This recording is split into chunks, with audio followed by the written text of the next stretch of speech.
Hey everyone, John Henry here, slingshotfutures.com. Welcome to the daily market outlook for futures in Forex, where we take a look at our big six markets that you see in front of you. The main goal of the outlook is to create a plan for tomorrow so that we can come in as prepared as possible for tomorrow's price action. Now, this is going to be applicable for trading on the 4th of November going into Friday. Don't forget, tomorrow does have non-farm payrolls, so that's something that we need to be a little bit cautious about, early in, early out kind of scenario. But before we jump into all the fun stuff, make sure to hop on over to slingshotfutures.com, scroll down towards the middle, and join the Daily Outlook newsletter. That way we can send it direct to your inbox. You don't have to wait for it to post on YouTube or anything like that. It's sent directly to your inbox via your email. Also make sure every morning we post our major areas of support and resistance every single morning on the big futures markets that we trade, which you can find at the bottom in the blog section. So first things first, out of the big six, we're going to start with the future side of things, and we'll jump into gold. The big thing that we're seeing so far today is that gold is making a massive rally higher. It's very obvious that gold is pretty bullish. That might be an understatement. Now, if we zoom out a little bit here, we can see the grand trend of things is still bullish. We had a really nice pullback here. They made a lower high, took a deep second leg lower into a nice heavy pullback into earlier consolidation, and when they came back into that area, we found a boatload of buying pressure to shove the market back up. Now, at this point in time, we are grinding up towards the highs of the major wedge area. Now, that's drawn off the most recent couple swings from yesterday afternoon into today's price action. We're coming into the highs of it, and we are seeing a little bit of consolidation. Not only are we kind of closing in up here, but we're also seeing the price on the top close in even more aggressively.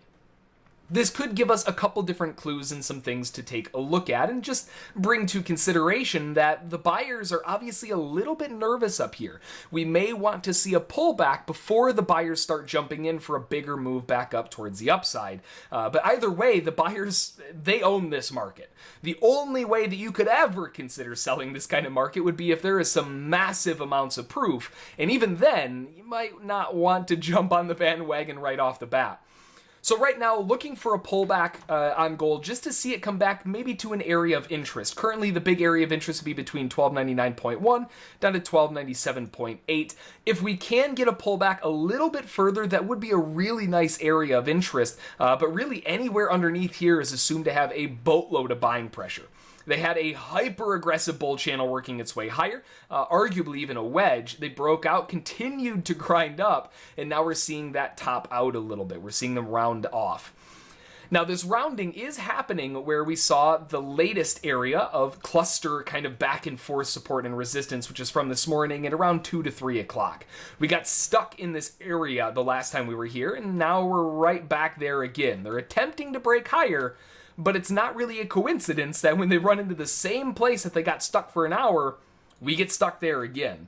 The major objective for the buyers likely going to be back up towards the highs if they can break out of this descending area of resistance. The high is going to be at 1307.3 up to 1308.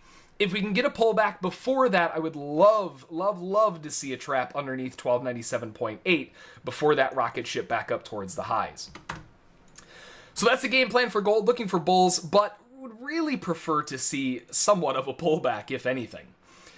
Jumping on over to crude oil. Now, crude oil, really interesting here. We have a major unfilled gap that formed. Now, that gap is at 46.93. That was the close going into November. So we opened up in November with a big gap down and no fill, right? So it's a huge magnet just sitting there waiting to get filled. Now, obviously, we're $2-3 away from that price. So are we going to fill it tomorrow? Probably not, right? But at some point, that 46.93 area is going to be a large area of support or resistance, and we need to kind of keep our eyes open on that area. Now, one thing to consider here that we're seeing overall is just the general movement, the general trend that we have in the short term is bearish. It's not really a surprise if you've been looking at crude oil for any amount of time. We've been going down more often than not, and that hasn't really stopped since mid-October. So this overall bearish trend that we have here is pushing down into that $45 mark. The big area of interest is going to be the $40 level. If you zoom way out on a weekly chart, that $40 level is no joke, and a retest of that area would be a beautiful thing to see for long-term investors. Now, for short-term investors, for us going into tomorrow, what are we looking for? Well, right now we're cycling off of that earlier major bottom of the channel. To find this one, you have to go way far out and transpose a bunch of lines, and then you'll finally find that level. You'll notice it kind of looks like it sort of comes out of nowhere. The best way to find it, go even to a higher time frame. Go to a 15-minute chart. Now we can see what's going on, right? This is off the channel high. Transpose it down to the lows, off of the lows that we had in kind of agreeance there, and we are right back towards that area again. Now, obviously, this is a hyper wide channel. I'm not expecting to trade off of that kind of channel because it's just too big. But that being said, we are in an area of long-term support, and we are starting to see some bottoming formation down here, showing us that the buyers may want to give this another run up. But man, it's really hard to be a buyer in the face of that amount of selling pressure. The one thing that's really standing out at the moment, along with the fact that we are holding that area of support, is simply the fact that when the buyers finally had a chance, they formed a nice aggressive bull move higher, and then they fell back down. This is where they need to prove it. If the buyers are going to take back over and control this market, they need to do it here. This is the earlier place where we found a double top. They're retesting that area. Now we have a double bottom in that same location. This is kind of do or die. If the buyers lose their grip here, the downside gains a lot of confidence, mainly because we know that there are going to be a huge amount of stops underneath this low and a huge amount of stops underneath this low, and that is going to be a big objective towards the downside for the sellers. So that puts targets anywhere for the sell side down to 44.37, maybe even a little bit lower, but that zone down there is between 48 and 37. Currently, I mean, again, with this amount of bearishness, we are seeing a pretty heavy sell off of the highs. They formed a little bit of a potential wedge on the highs. The lows, it really doesn't have that great of a low at the moment. There may be one forming here with that double bottom, but that's really about all we have to work with. Really tight wedging. So again, do or die area right here. The buyers or sellers are going to have to fight over this 44.60 area and decide who wins the battle. From there, we can start looking for some bigger moves. Currently, though, in the big picture, the sellers own this market. In the short picture, the buyers are trying to take it over, but I don't really want to give them too much of an edge yet. They're going to need a little more proof than this. Jumping on over to the S&P. The S&P is still continuing its bearish descent. Really wide descending wedge. Now, we've been going down for a while, right? The S&P has been falling since October, mid-October or so, and continuing lower. We are forming a relatively strong move down. That drop that we had at the beginning of November, that hammer to the downside, gives us some major objectives below that are still on the table. We're still waiting for those major objectives to test, which are down at 20.75 1/4. Now, that being said, we are finding a little bit of support down here that we need to be concerned about. The sellers are obviously still very much in control. We have a nice little pennant formation there with a continuation breakout. But they need to keep it going. The major objectives are, still quite a ways away from the low that they made. And really what might end up happening here is we just kind of skip our way down this area until we make that objective. One other thing to keep in mind with non-farms tomorrow, it might just spike straight down and fill that target in the overnight session or during the news and then just bounce straight back off it. So there are a couple caveats to this one with big news around the corner, but currently we are forming a nice descending wedge. The bears own the market, and really we're just looking to find opportunities to sell, continuing to sell along with this bearish move. Looking at the overall price action, we can see that it's very back and forth. The US session since 8 o'clock, arguably even before that, right? It was very back and forth. Massive chop. The video that we did today on the market psychology was going over this range sentiment. So that gives you a little bit of a clue as to how sturdy this range was, and it really didn't start breaking out until 12. And even after it broke out, it went into another range for a good couple hours. So it's very, it looks like it's a strong trend, but it's really not that great, all things considered. Very kind of breakout and then goes into a range for a couple hours. Breakout, goes into a range for a couple hours. And now we broke out and we're coming off of major support. It wouldn't be a surprise at all to see them hold a higher low to turn back up for a larger correction. The short-term area of big interest would be right around here, right? See the buyers and sellers fight over the last congestion area and see what they're able to do and maybe turn that market back down to find another bottom. So currently right now the S&P looking for selling opportunities, but not where we are currently. We need a little bit more movement before we can sell at a better price. So that wraps up the futures side of things. Let's jump on over to the Forex markets. The Euro USD, first one on the list. We're seeing relative consolidation. Now that's hard to say if you just look at today's chart with a lot of movement. We had a huge move down and then a huge move right back up again. But all things considered, where did we really get to? We really didn't accomplish a whole lot. We opened here and we're going to be closing right around here. If you add this up in terms of, candle math, the open to close, this is what the daily chart's going to look like. And that is not a pretty candle. That's just kind of, showing us that the buyers are a little bit nervous up here. We're seeing the buyers still own the market. That's obvious given the overall trend. But really, the short term, the buyers aren't proving a whole lot when they get towards those extremes. It seems like they're giving up a little bit. Now, a couple reasons that I could possibly see for that. They missed the objective on testing the bottom edge of that wedge. The bottom edge of the wedge, it sounds like Dr. Seuss. They're pushing down off of those highs and they missed the test, right? They trapped the low, they rocket shipped higher, but they didn't get everybody. There's still a lot of people who are waiting this out, trying to get that test of that area. So if we do see a little bit more of a bearish leg, don't be surprised to see a test of that channel and then a rocket ship right back up to the highs, because it then officially kind of completed everybody. It got everybody into the trade. Now, short term, this is a bullish move, right? We're coming off the backs of a very bullish move, just like we had the strong bear move down. The best that we're really going to be able to see in terms of counter trend for a while is going to be a range. It's the same thing that we had down here. It's not very likely that you see the market turn on a dime where it makes a V like this. It doesn't happen. Very frequently, you look at that and it went into a range for a couple hours. It consolidated before it decided what it wanted to do. You're probably going to see the same thing here, especially considering that we're going into the overnight session, and we now arguably have somewhat of a triple bottom down here.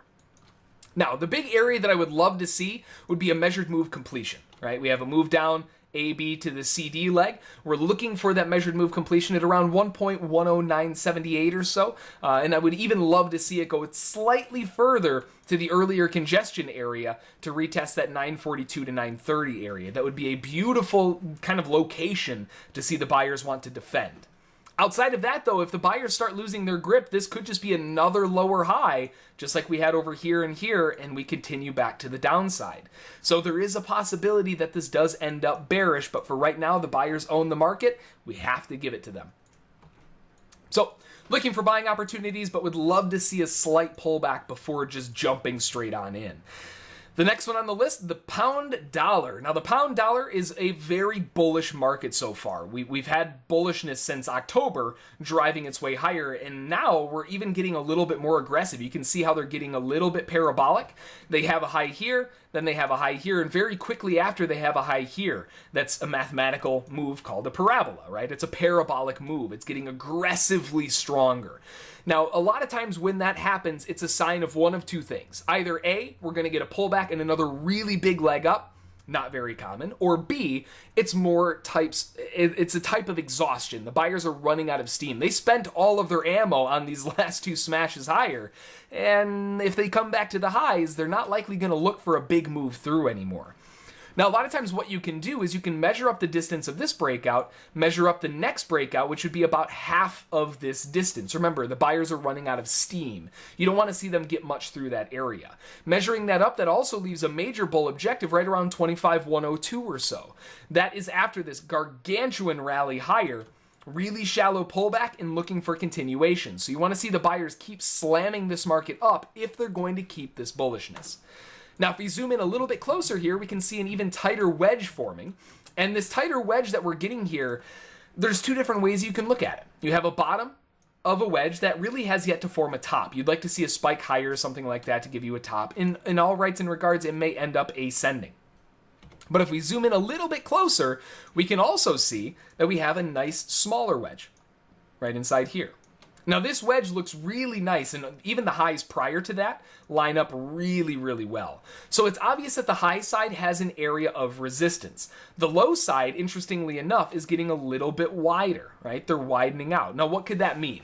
Well, the highs are getting shallower. They're coming off of the exact same place, right? They're coming off of the same area and arguably even getting shallower and shallower, while the bottoms are forming higher. right? We're seeing higher lows, higher lows, higher lows. Although it looks relatively innocuous, that could be a really big sign of bullishness. We're running into a ceiling, which is pretty obvious, but the buyers are picking up pullbacks more and more and more aggressively. So if we can get a trap on the low, a big spike down very quickly, and then immediately snap higher, that would be a beautiful reason for buyers to jump in on that pull down, assuming that the breakout lower is going to fail because it's against the major trend, looking for the big objective at the high of the day. So right now, bullish, very bullish on the pound, but I would love to see a quick little fake break low before jumping into the highs. Now, where does that come at? It might come at a retest of this earlier channel here, coming off the bottom. It could be, a little bit higher than that, maybe just a one candle breakdown and then turn right back up. Either way, though, looking to be a buyer on the British pound. And then finally, to wrap things up, we have the USDJPY, the good old Japanese yen. Now, this is kind of what I would like to see on the pound, honestly, just inverted. We have a very aggressive, tight little area.